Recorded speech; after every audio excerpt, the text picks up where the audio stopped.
নমস্কার, জয় রাধে রাধেশ্যাম, রাধে রাধে। ভক্তিপথ সকলের জন্য। নারদীয় ভক্তি সূত্র।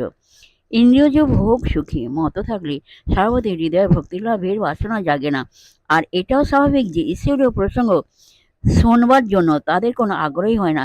নারী বা পুরুষ যিনিই হন, তিনি যদি ঘোর নাস্তিক হন বা ভগবানে তাঁর বিশ্বাস না থাকে, এই ভক্তিতত্ত্বে তাঁর কোনো লাভ হবে না। শ্রীমদ্ ভগবদ গীতা তাই বলছেন, ইদং তে না হো তপস্কায় না হো ভক্তায় কদাচন ন চাহো শুদ্ধ সবে বাচ্চং ন চ মাং যোহ ভ সুয়তি। এই রহস্যময় উপদেশ কখনো তপস্যা বিহীন, ভক্তিহীন এবং শুনতে অনিচ্ছুক ব্যক্তিকে বা যারা আমাকে অসূয়া করে, আমার মধ্যে দোষ অনুসন্ধান করে, তাদের বলবে না।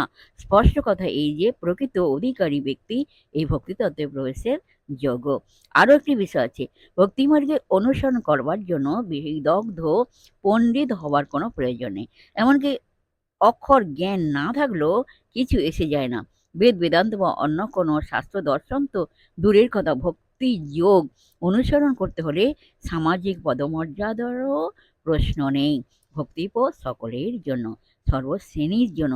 এই পথের আরও একটি বড় সুবিধা হলো, এখানে বয়সের কোনো বিচার নেই, বাধা নিষেধ নেই। কেউ কেউ হয়তো জন্মান্তর ঋণ সংস্কারবশত অতি শৈশব কাল থেকেই ভগবানের প্রতি আকর্ষণ অনুভব করেন। এদের মধ্যে প্রহ্লাদ, নারদ, সুখদেব ও আরও অনেকের নাম উজ্জ্বল হয়ে আছে, যারা আজন্ম ঈশ্বর অনুরাগী। যাগ যজ্ঞাদির জন্য কিছু বিশেষ যোগ্যতা দরকার হয়, কিন্তু ভক্তিপথে অনুরাগ ব্যতীত অন্য কোনো যোগ্যতার অপেক্ষা রাখে না। এ পথে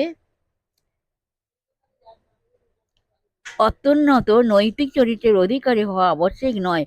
অতি সাধারণ মানুষও এই পথ অনুসরণ করতে পারেন।